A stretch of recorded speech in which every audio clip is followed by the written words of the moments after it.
스토리텔링 성경 창세기 4장 가인과 아벨. 하나님은 아벨의 참제사 받으시고 가인의 거짓제사 물리치시네. 화가 난 가인이 동생을 죽이자 아벨의 억울한 피가 하늘에 닿네. 형 가인이 아우 아벨을 돌로 쳐 죽이다. 4장 1절부터 8절. 에덴 동산에서 쫓겨난 아담과 하와는 에덴 동산의 동편에 정착했다. 토지를 경작하는 농부가 되었지만 모든 것이 서툴렀다. 누구도 농사에 대해 가르쳐 주지 않았다. 아담보다 앞선 사람은 없었기 때문이다.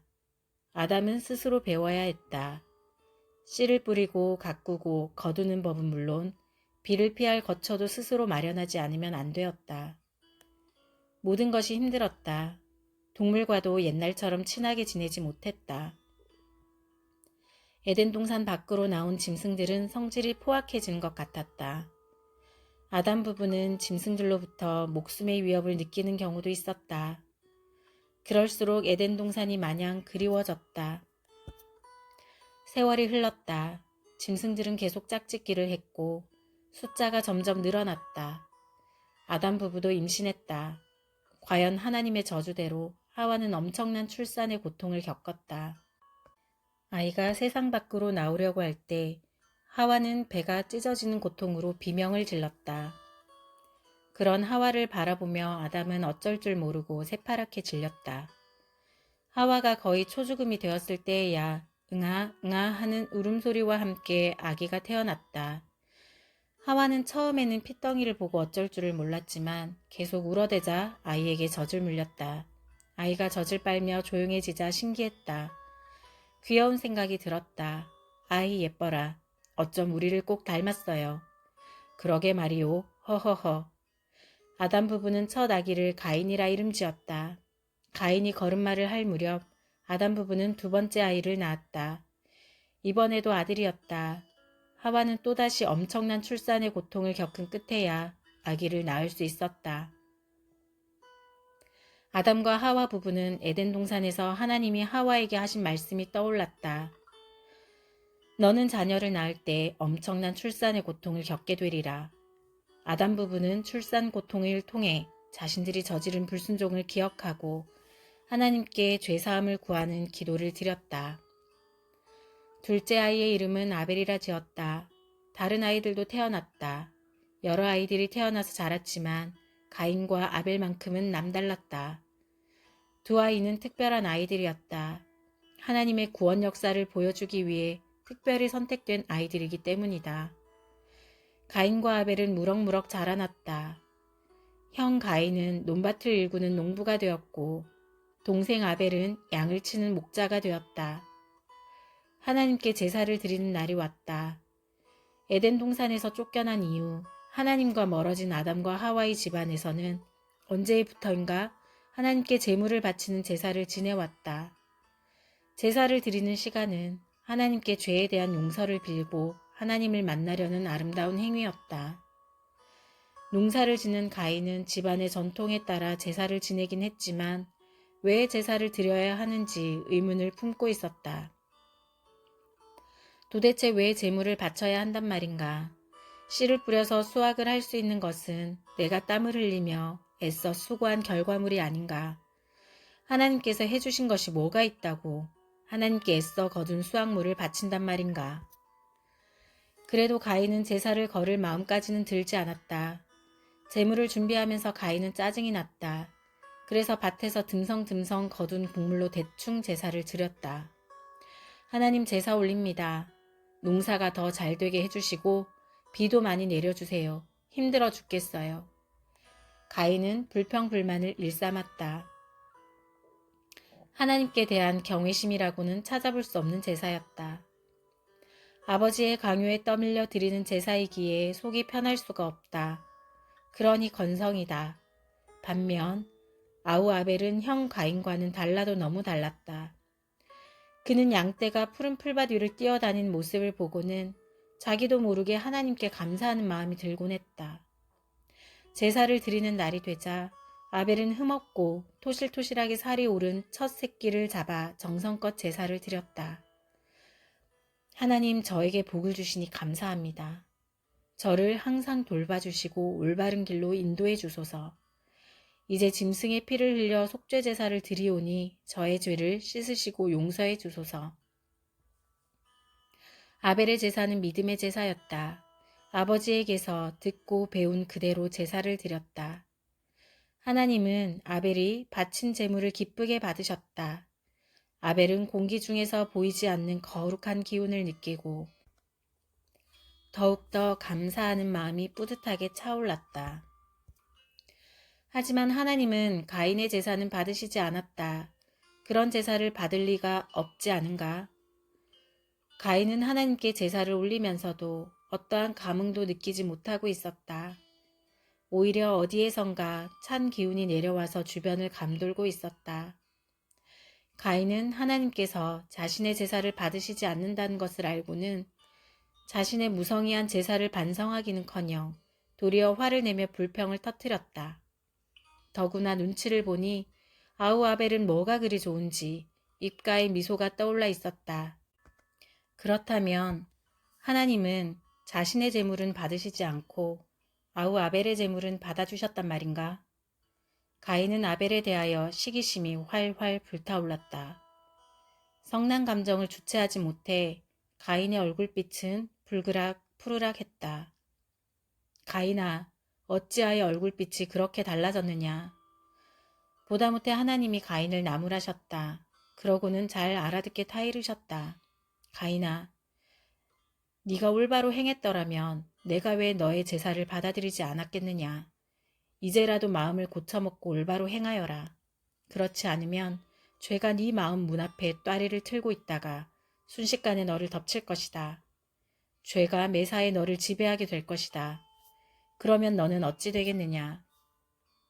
하지만 마음이 삐뚤어진 가인은 하나님의 충고를 한 귀로 듣고 다른 귀로 흘려버렸다. 오히려 분노를 사귀지 못한 가인은 동생에게 분풀이를 할 기회를 단단히 벼르고 있었다. 그러다가 하루는 가인이 아벨에게 다정스레 말했다. 아우야, 오늘 햇살도 따뜻한데 바람도 쐴 겸 들판으로 놀러가지 않을래? 마음이 착한 아벨이 거절할 리 없었다. 선뜻 승낙했다. 그래 형.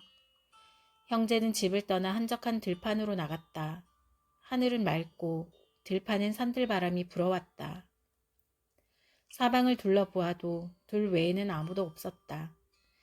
아벨은 들뜬 기분으로 꽃들을 바라보며 자연의 정취를 흠뻑 즐기고 있었다.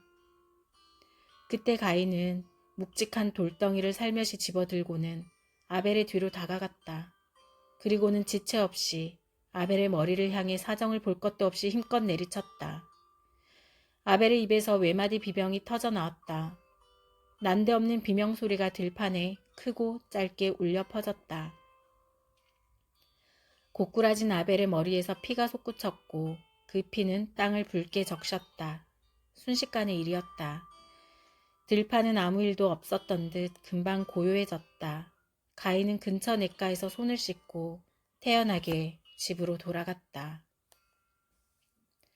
하나님이 가인에게 형벌을 내리시다.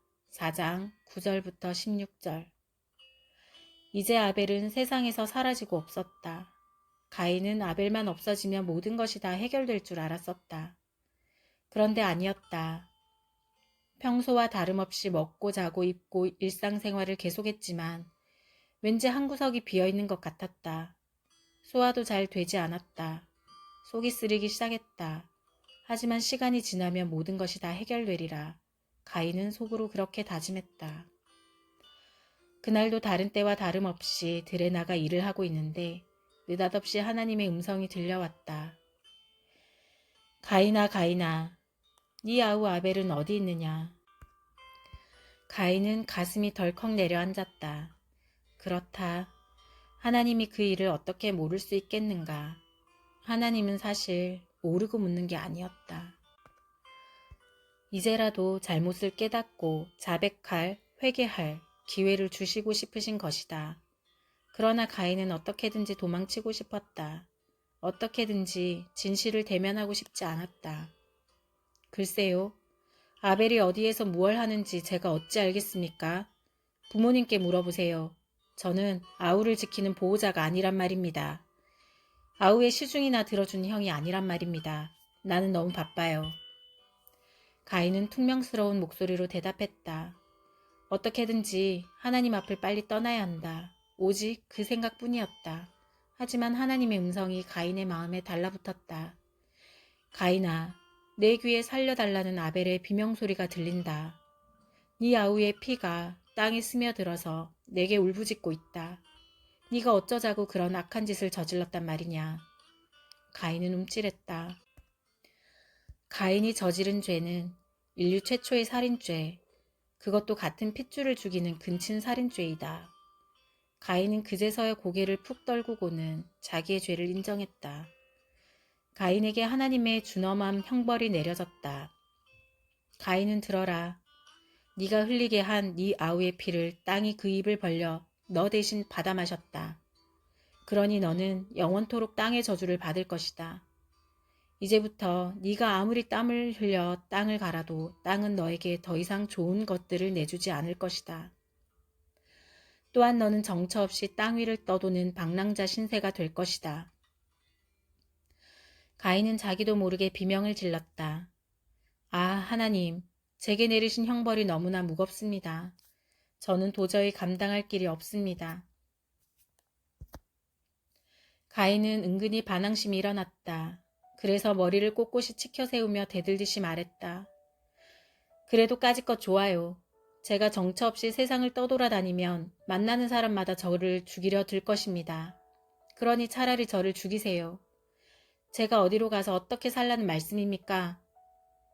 인정사정 없이 아우를 쳐 죽인 가인은 구차하게도 제 목숨을 구걸하고 있었다. 그러나 사랑과 자비의 하나님은 그런 가인의 구차한 구걸조차도 외면하시지 않았다. 그래, 그러면 좋다. 그렇게 되지 않도록 해주마. 내가 네 몸에 표시를 해주겠노라. 그 표시를 보면 아무도 너를 죽이지 못할 것이다. 너를 죽이는 자가 있으면 내가 7배로 형벌을 내리겠노라. 하나님의 약속은 가인을 위한 것이 아니었다. 아벨처럼 공연히 해를 당하지 않도록 무사람들을 보호하기 위한 장치였다. 동생까지 무참하게 죽이는 가인에게서 너도 나도 멀리 피하라고 가인의 몸에 표시를 해 놓으신 것이다. 가인은 이제 하나님 앞을 떠날 수밖에 없었다. 앞으로 살아갈 길이 막막하고 걱정스러웠다. 가인은 집을 떠나오면서 제대로 부모에게 작별 인사도 못했다. 아버지 아담의 눈에는 분노가 서려 있었고 어머니 하와의 눈에는 눈물이 그렁그렁 들어차 있었다. 가인은 간단한 짐을 챙기고 집을 나섰다. 몇 발자국을 걸었을 때 뒤에서 아버지의 무거운 음성이 들렸다. 어디로 가려느냐? 아버지의 목소리를 듣는 순간 가인은 가슴이 울컥하며 울음이 터질 뻔했다. 아버지의 목소리에는 염려와 걱정이 들어있었다. 동생을 죽인 아들에 대한 분노심이 여전히 가슴 쟁쟁하게 살아 숨쉬고 있는데 정처 없이 집을 떠날 수밖에 없는 아들에 대한 연민과 걱정이 어쩔 수 없이 한숨과 함께 토해지고 있었다. 모르겠습니다. 하나님께서 이리저리 떠돌아다니라고 했으니 우선은 떠돌아다녀 보겠습니다. 그래 알았다. 몸조심하여라. 아버지의 마지막 말이었다. 저 뒤편에서 어머니의 흐느끼는 소리가 들려왔다. 참지 못하고 터져나온 어머니의 흐느낌 소리는 못 들은 척하고 가인은 얼른 발걸음을 재촉했다. 어디로 가야 하나. 무작정 해가 뜨는 동쪽을 향해 걷기 시작했다. 이왕이면 해가 떠오르기 시작하는 쪽으로 가는 것이 나을 것 같았다. 가인이 노땅에 성읍을 세우고 후손을 낳아 번성하다. 4장 17절부터 24절. 에덴 동산 동편에 노시라 불리는 너른 땅이 있었다. 가인은 그 땅을 향해 계속 걸어갔다. 드문드문 집이 보이기 시작했다. 가인은 어디쯤에선가 걸음을 멈추고는 그곳에서 살기로 마음을 먹었다. 사람들은 가인이 가는 곳곳마다 모습을 감추어 버렸다. 가인이 저지른 살인죄에 대해서 소문으로 들었기 때문이었다. 더구나 가인의 얼굴에는 집에서 추방당하고 버림을 받은 데서 오는 분노가 서려 있었다. 저게 사람인가 짐승인가. 저렇게 살기가 도는 사람은 처음이다. 저런 자는 피하고 보는 게 상책이야. 가인은 날이 갈수록 사람들과 어울려 지내기가 어렵다는 것을 실감했다. 어느덧 나이가 차서 결혼을 할 연령에 이르렀지만 쉽지가 않았다. 그러던 중 겨우겨우 한 여자를 아내로 맞았다. 아내와 가정을 이루었지만 가인은 늘 두려웠다. 누군가에게 쫓기고 있는 것 같은 느낌에 시달렸다. 세월이 흘러 가인의 아내가 임신을 했다. 아기를 출산할 때가 되자 부인이 숨을 가쁘게 몰아쉬며 남편에게 물었다. 아기 이름을 뭐라고 하실 생각이죠? 에녹이요. 시작이라는 뜻이라오. 여보, 이름이 좋군요. 이제 막 떠오른 해처럼 싱싱하고 새로운 기운이 느껴져요. 부인은 남편의 마음을 알 것 같았다. 가인은 새로운 삶을 시작하고 싶은 것이다. 하나님과도 상관없고 부모와도 아무런 관계가 없는 자기만의 새로운 길을 시작하고 싶은 것이다. 놋 땅에 사람들이 모여들면서 어느새 성읍을 이루게 되었다. 가인은 아들의 이름을 따서 그 성읍을 에녹이라 불렀다. 이곳에서 가인의 후손은 세상 문명을 일구며 대대로 번성했다. 그것은 하나님에 대한 거역이었다. 하나님은 가인을 쫓아보내며 어느 한 땅에 정착하지 말고 떠돌이로 살라고 하셨다. 성읍을 이루고 살면 사람들이 때를 이루게 되고 그들은 가인을 닮아 살인의 본능을 지닌 난폭한 무리들이 될 것을 염려하셨기 때문이다. 그래서 하나님께서는 악한 자들이 힘을 규합하지 못하도록 가인으로 하여금 떠돌이가 되라고 하신 것이다. 가인은 자신이 겪은 모든 불행이 하나님으로 시작되었다는 악한 생각을 품고 있었다. 그래서 떠돌아다니라는 명령에 반발해서 땅에 정착을 했고 그리하여 에녹이라는 성읍의 이름까지 만들었다. 이는 하나님 없이도 내 힘으로 당당하게 살 수 있다고 하나님에게 선전포고를 한 인간의 첫 시작, 출발점이다. 에녹은 놋 땅에서 집안을 일으켰다. 이랏을 낳았고 이랏은 느우야엘을, 느우야엘은 느드사엘을, 느드사엘은 라멕을 낳았다.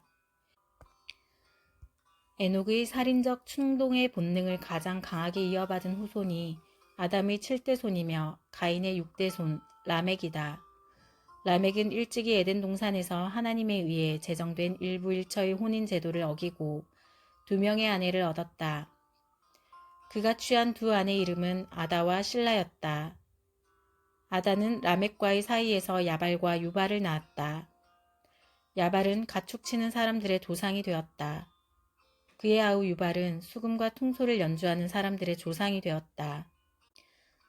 라멕의 또 다른 아내 실라는 두발가인을 낳았는데 대장간에서 구리와 쇠로 여러 기구를 만드는 대장장이가 되었다. 어느 날 라멕은 두 아내 앞에서 자기 힘을 과시하는 노랫말을 지어 읊었다. 이른바 검의 노래다. 아다와 실라여 내 말을 들어보라. 라멕의 아내들이여 내 말에 귀를 기울여라. 나에게 상처 입힌 한 남자를 내가 쳐 죽였노라. 나를 공격한 한 젊은 놈도 내가 쳐 죽였노라. 가인을 해친 자는 7배로 벌을 받겠지만 나 라멕을 해친 자는 77배로 안갚음 당하리라. 가인의 자손들은 날로 번창해 갔다. 그들은 저마다 자기들의 명예를 기리고 자기들을 즐겁게 하는 노래를 지어 불렀다.